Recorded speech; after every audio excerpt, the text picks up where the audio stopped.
Next बेटा अपन discuss करेंगे female reproductive system.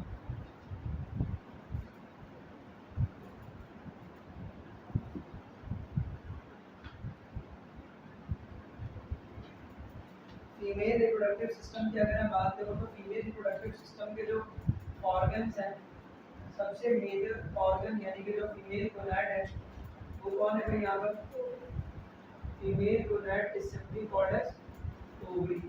और इस ओवरी के अंदर कौन सा प्रोसेस परफॉर्म होता है बेटा? oogenesis का। oogenesis एक ऐसा प्रोसेस है जिसमें क्या फॉर्म होता है बेटा? ओवम फॉर्म होता है। क्या फॉर्म होता है? ओवम। सही है। उसके बाद अगर मैं देखो हाफ स्ट्रक्चर ड्रॉ करूंगा, देखो दोनों साइड्स बना करके कोई फायदा है नहीं, आप एक ही साइड से भी समझ सकते हैं। सबसे पहले हमारे पास क्या मौजूद है बेटा? Oval shaped structure, this is ovary. अच्छा, ओवरी की बात की जाए तो क्या ओवरी क्या फीमेल रिप्रोडक्टिव सिस्टम ऑर्गन के साथ अटैच्ड है? तो याद रखिएगा ओवरी आपके पास एब्डोमिनल कैविटी के अंदर मौजूद है।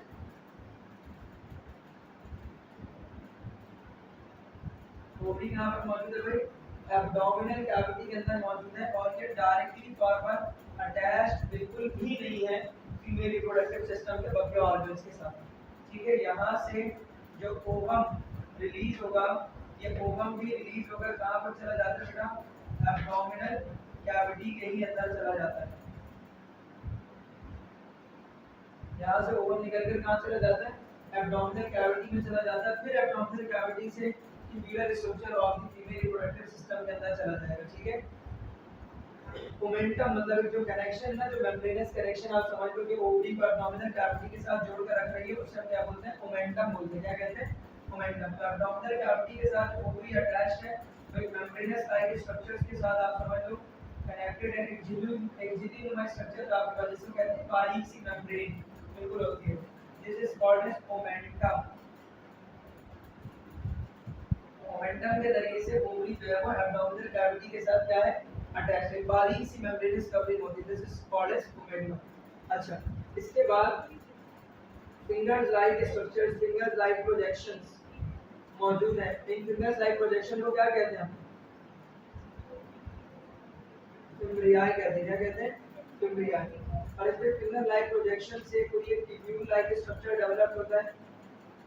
इस ट्यूब लाइक स्ट्रक्चर को क्या कहते हैं? ट्यूब क्या कहते हैं? इनफंडिकुलम। इनफंडिकुलम कहाँ से आएगी? इस ट्यूब को क्या बोलते हैं?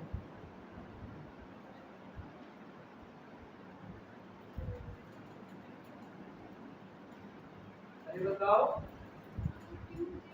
हाँ, ट्यूब को क्या कहते हैं? फनल। माशाल्लाह,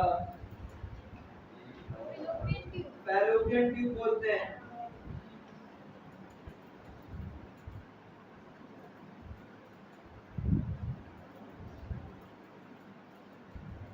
लड़की क्या क्या बना रही है?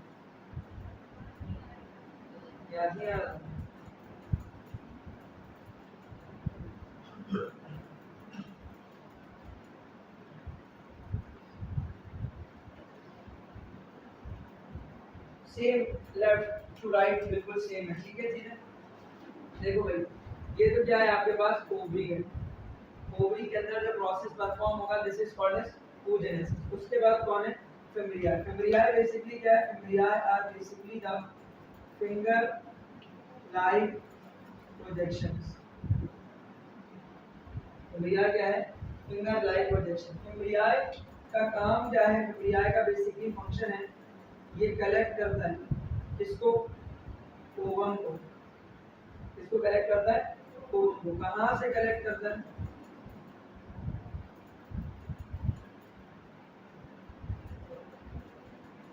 From the abdominal cavity. और किसको दे देगा? किसको दे देगा? Transfer to tube. ट्यूब का क्या नाम बताया था? ये दे देगा उठाकर किसको? फैलोपियन ट्यूब को। सही है। अब उसके बाद बारी आ जाएगी इसकी, इस पूरे ट्यूब लाइक स्ट्रक्चर की। जिस ट्यूब लाइक स्ट्रक्चर को हम क्या पढ़ते हैं? Fallopian tube. फैलोपियन ट्यूब की अगर हम लाइनिंग की बात करें, माइक्रोस्कोपिकली अगर हम उसकी लाइनिंग को चेक करें तो बीच में से तो ये तो ट्यूब गुजर रही है, बीच में से तो क्या गुजर रही है, ट्यूब। उसके नीचे मस्कुलर लाइनिंग है, क्या लाइनिंग है, मस्कुलर लाइनिंग। जैसे यूट्रस के अंदर 3 मस्कुलर लाइनिंग होती है, बिल्कुल वैसे ही यहाँ पर भी 3 मस्कुलर लाइनिंग होती है, पेरिमीट्रियम, मायोमेट्रियम और एंडोमेट्रियम।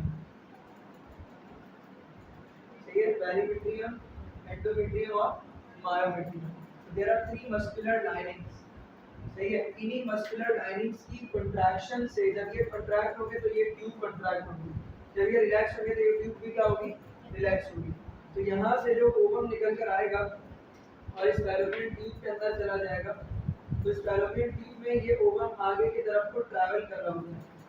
ये आगे की तरफ को ट्रैवल कैसे करेगा भाई, ये आगे की तरफ को जो ट्रैवल करेगा by the muscular contraction of fallopian tube.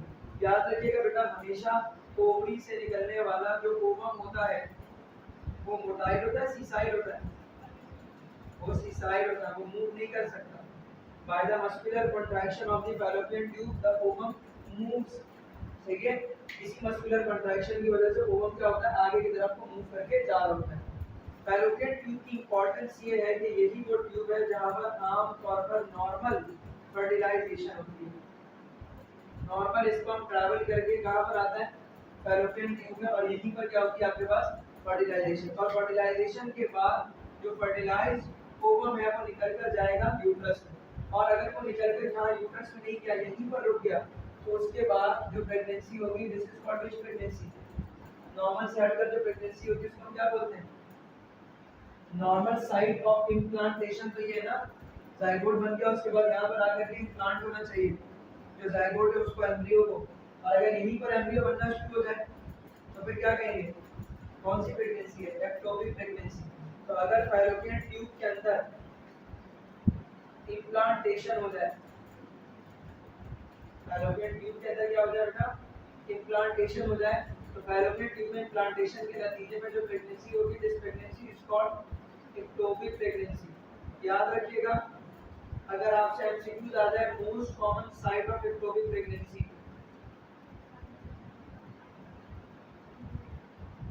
Most common site of ectopic pregnancy, ectopic pregnancy की मोस्ट कॉमन साइट क्या है, एक्टोपिक प्रेगनेंसी की मोस्ट कॉमन साइट क्या है आपके पास, कौन से ट्यूब, फैलोपियन ट्यूब। और नॉर्मल फर्टिलाइजेशन की भी ट्यूब साइट कौन सी है, फैलोपियन ट्यूब। मतलब नॉर्मल फर्टिलाइजेशन यहीं पर होगी, और अगर इम्प्लांटेशन यहाँ पर हो जाए तो एब्नॉर्मल प्रेगनेंसी कंटिन्यू होगी, जिसको हम बोलेंगे एक्टोपिक प्रेगनेंसी। अब उसके बाद हम दाखिल हो जाते हैं एक स्ट्रक्चर में, जिस स्ट्रक्चर का नाम क्या है, अभी क्या बोला था इससे पहले, uterus. It is inverted paired shaped structure.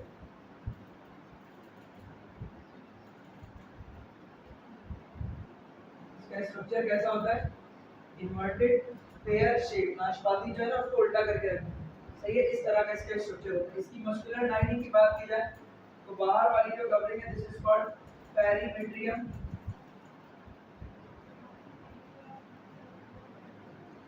ये वेव मैदा में फैली है, this is called as perimetrium. उसके बाद बीच वाली जो लेयर है, दिस इज कॉल्ड मायोमेट्रियम, और अंदर की तरफ जो लेयर है endometrium. Endometrium is considered as functional layer. हर month due to the hormonal balance इसकी क्या होती है, ग्रोथ होती है, और जब हार्मोन रिलीज होना रुक जाते हैं तो यही क्या होती है, शेड ऑफ। तो अगर आपसे ये पूछा जाए कि मेंस्ट्रुएशन के दौरान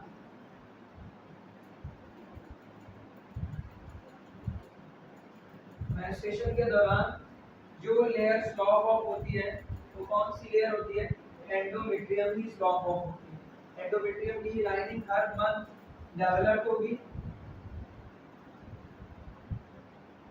हर मंथ में ये एंडोमेट्रियम की लाइनिंग क्या होगी, डेवलप। और अगर प्रेगनेंसी नहीं होती तो तो फिर ये क्या हो जाएगी आपके पास रिग्रेस। रिग्रेस का मतलब खत्म हो जाएगी, स्टॉप ऑफ हो जाएगी और ब्लड फ्लो की शक्ल में ये पूरा बॉडी से बाहर निकलेगा और उस प्रोसेस को हम क्या बोलते हैं, मेंस्ट्रुएशन कहते हैं। ठीक है, अब उसके बाद ये जो यूट्रस से ऊपर ये जो उठा हुआ स्ट्रक्चर है, इस स्ट्रक्चर को हम क्या कहते हैं, फंडस कहते हैं। क्या कहते हैं, फंडस कहते हैं। बेसिकली जब प्रेगनेंसी हो जाती है ना तो इसी फंडस की ही हाइट को मेजर किया जा रहा है। जैसे फंडस के ऊपर हम यहाँ से लेकर के यहाँ तक मेजरिंग के रखते हैं और हमें फंडस की जो है ना वर्टिकल हाइट हम नोट करते हैं, जिसके बाद हमें पता लगता है कि फीटस के अंदर कितनी लेंथ है या फीटस अंदर कितने मंथ्स है। सही है, फंडस की हाइट बड़ी इंपॉर्टेंट हाइट है, मतलब ये बहुत इंपॉर्टेंट है। और एक डिवाइस है जिसको कहते हैं फीटोस्कोप। इस क्या कहते हैं, फीटोस्कोप। फीटोस्कोप वो डिवाइस है जिसका इस्तेमाल किया जाता है फीटस की हार्ट बीट सुनने के लिए। ग्लास होता है ना, ग्लास सुराही की तरह, स्टील का ग्लास, वैसे ही एक ग्लास होता है, उसमें थोड़ा सा सुराख होता है, उसको हम यहाँ पर फंडस के ऊपर रख करके सुनते हैं वॉइस किसकी, एक डेवलप होने वाले फीटस की। तो फीटस की जो साउंड है, हार्ट साउंड, उसको सुनने के लिए जो डिवाइस यूज किया जाता है उसका नाम क्या है, fetoscope. Fetoscope is the device that is used to listen out the sound of the heart beating of the foetus. कब हार्ट बीट करना शुरू हो जाता है फीटस का, 8 वीक में। सही है, 8 वीक में। 8वां जो हफ्ता होता है 8 वीक ऑफ प्रेगनेंसी, 8वां जो हफ्ता बेटा प्रेगनेंसी का, उसमें हार्ट बीटिंग जो है वो क्या हो जाती है, स्टार्ट हो जाती है। दिल का धड़कना 8वें हफ्ते में बच्चे का क्या हो जाता है, शुरू हो जाता है। सही है, अच्छा उसके बाद यूट्रस के नीचे आ जाओ, तो फिर उसके बाद ट्रैकिया कैसी है, सी शेप कार्टिलेज मौजूद है। एक और एक ट्यूब लाइक स्ट्रक्चर है फीमेल बॉडी के अंदर से मौजूद, जहां पर सी शेप कार्टिलेज है, जो स्ट्रक्चर्स मौजूद है। उस ट्यूब को क्या बोलते हैं,